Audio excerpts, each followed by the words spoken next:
Bom, vamos terminar essa aula sobre teoria dos tropos. O segundo grande problema é o de como construir particulares concretos com base em tropos. E para Williams, um particular concreto é uma soma de tropos. Tropos podem ser associados de modo a formar agregados de tropos e, eventualmente, particulares concretos. E é difícil distinguir, ter critério de distinção entre uma coisa e outra. Isso precisaria ser estudado. O conceito-chave aqui é o de concurrence, ou co-ocorrência, ou concorrência ficaria ruim, co-ocorrência, que é a similaridade ou mesmidade na localização espaço-temporal dos tropos. É melhor similaridade, uma vez que eles não precisam estar exatamente no mesmo local. Eles formarão um objeto concreto, como, digamos, essa cadeira. Esse conceito de co-ocorrência pode ser analisado como composto de dois outros: colocalização e cotemporalidade. A colocalização dos tropos é a sua localização similar em certa região do espaço, sem levar em consideração quando eles se encontram nessa região.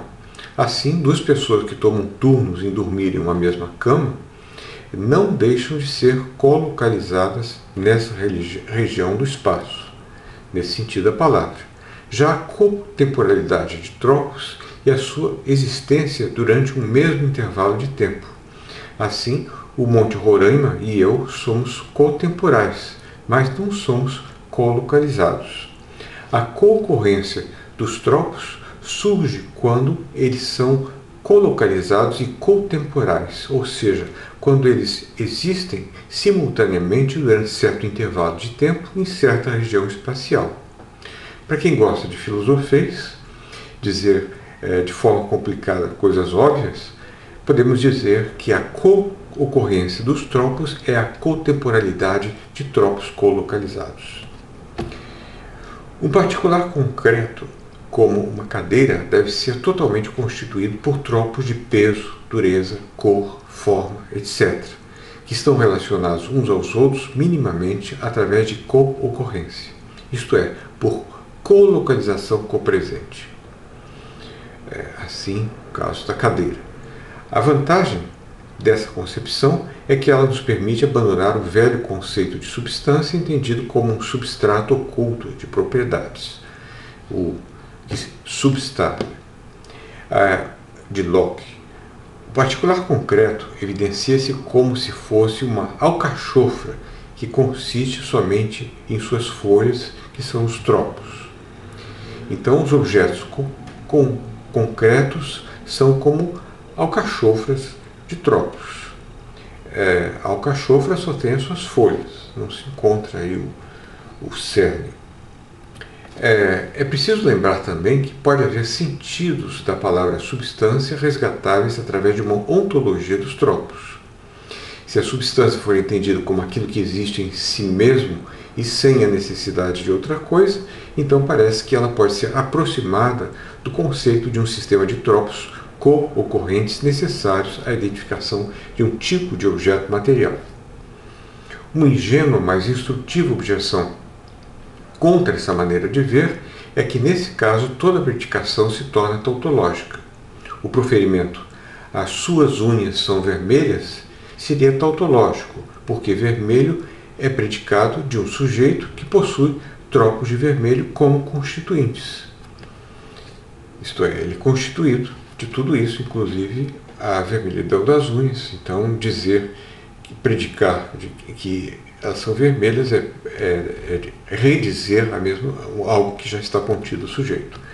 Essa objeção pode, em princípio, ser refutada se pudermos distinguir tropos ou combinações de tropos necessários, isto é, nucleares, de outros não essenciais, que são contingentes, pertencentes ao que Paul Simon chamou de allotropes. Então, tropos necessários a um objeto material são aqueles que consideramos como indispensavelmente pertencentes a ele, sendo referidos a ele de algum modo em sua definição. Diversamente de dureza e forma, os tropos de vermelho de suas unhas não pertencem a elas necessariamente.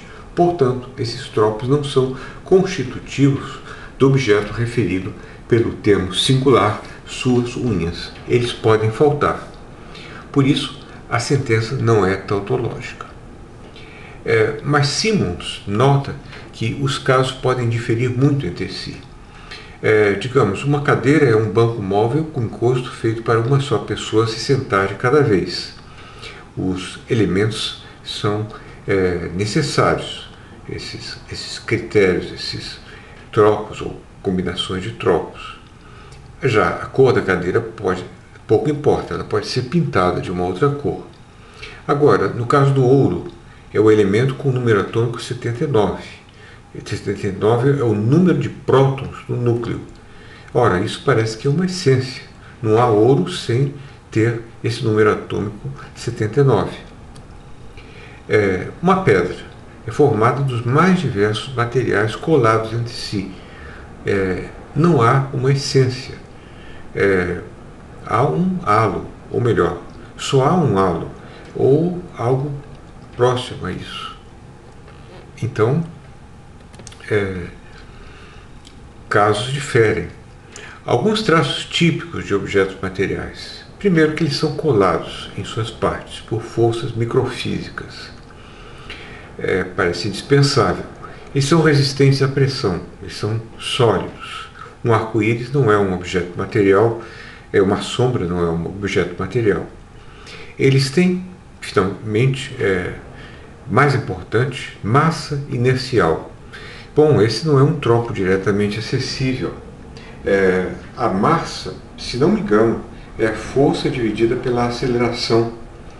Ela é diretamente proporcional à força empregada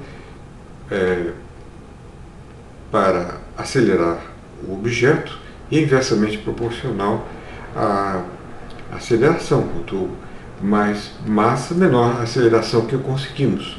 Mas quanto mais massa, mais força nós precisaremos.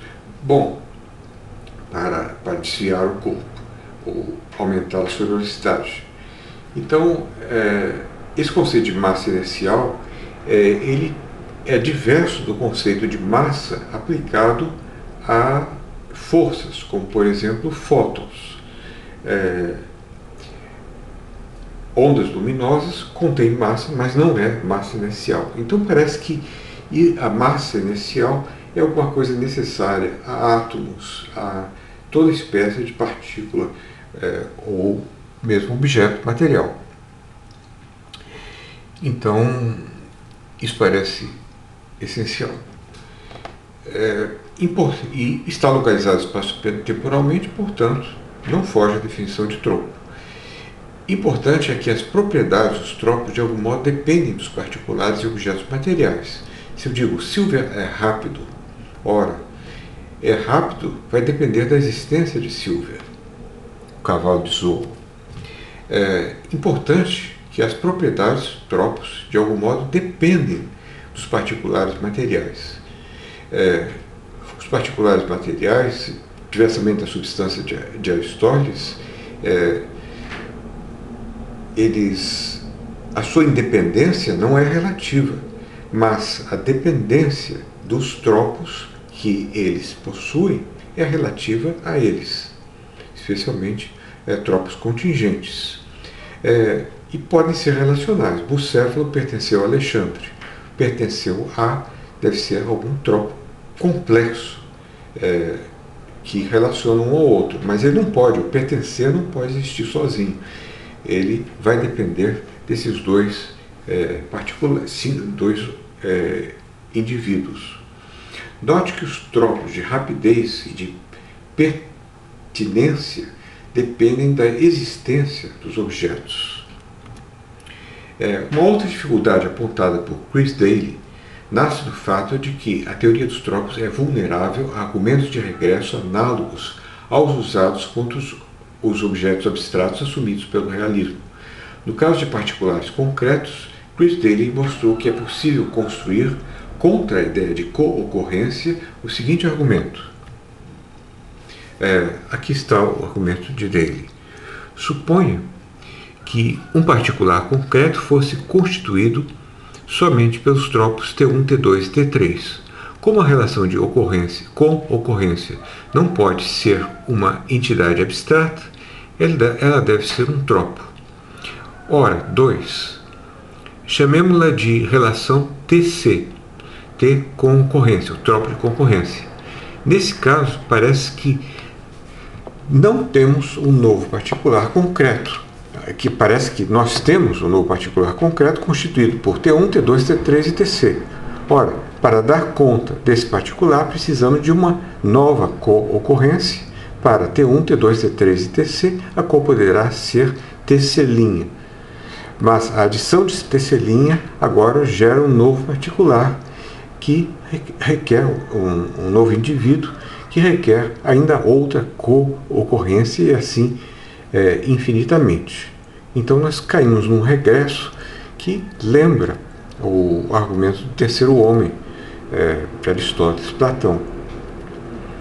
A resposta seria considerar o tropo de compresença um tropo sui generis como as ideias platônicas. Uma característica das ideias platônicas é que elas não eram autopredicativas. Uma coisa bela é bela, mas a beleza não é bela. A ideia abstrata de beleza não é bela. Do mesmo modo, o tropo de compresença não é compresente. Ele não se autopredica. Talvez isso ajude, talvez não, a mostrar que são tropos sui generis. Ou seja, para o realista platônico, as formas ou ideias possuíam um status sui generis sugerido pelo fato de elas resistirem à autopredicação. Assim, embora o vermelho se autopredique, pois o vermelho é vermelho, e o grande também, uma coisa grande é grande, uma coisa vermelha é vermelha, o grande, a ideia do grande não é grande, a ideia do vermelho não é vermelha. O vermelho em si mesmo não é vermelho, nem o grande em si mesmo. Ora, a co-ocorrência também parece se autopredicar, pois ela não é co-ocorrente. Se fosse, com que seria ela co-ocorrente? Do mesmo modo, a colocalização não se colocaliza. A cotemporalidade não se cotemporaliza, nem a similaridade é similar. Por ser a co-ocorrência um tropo limitador sui generis, diferente de outros, nós podemos argumentar que não faz sentido demandar um tropo adicional de co-ocorrência para garantir a colocalização e cotemporalidade de um agregado de tropos. Mas falta alguma coisa nesse argumento, falta um link que mostre por que tem que ser assim. O ponto importante que precisa ser notado é que, embora possamos ser forçados, em defesa da teoria dos tropos, a aplicar estratégias semelhantes àquelas que foram usadas em defesa das teorias realistas, dos universais, nós estamos fazendo isso de um modo totalmente inexpensivo, nem pressupondo nem multiplicando entidades questionáveis. A teoria dos tropos é, assim, uma promessa de se encontrar um fim para mais de 2000 anos de especulação ontológica em torno de coisas tão misteriosas como ideias platônicas, particulares nus e substâncias ocultas. Aqui a bibliografia. Como a introdução primeira, o artigo de Campbell, de umas 13 páginas, The Metaphysics of Abstract Particulars, ao livro de Ana Sofia Morin, mas principalmente o artigo dela, Tropes na Stanford Encyclopedia. Textos básicos, fundamentais, os dois artigos de Williams, precisam ser lidos os dois, de 1953, The Elements of Beings, isso é o mais fundamental. Kate Campbell escreveu um livro tentando desenvolver a ideia de Williams, Abstract Particulars. Um artigo muito antigo de Price, que eu gosto, Thinking and Experience, 1912, Paul Simons, sobre objetos singulares, objetos materiais, particular clothing, e Chris Daly, esse argumento sobre tropes. Isso é uma bibliografia mínima. Também quero notar uma versão de ideias que foram expostas aqui, que se encontra no meu livro Philosophical Semantics, Reintegrating Theoretical Philosophy, no apêndice do capítulo 3 e no capítulo 4, de forma dispersa. Isso aí é um painel de Picasso chamado A Guerra, parte do painel que se encontra numa igreja no sul da França. A outra parte se chama A Paz e é uma das melhores obras de Picasso. Difícil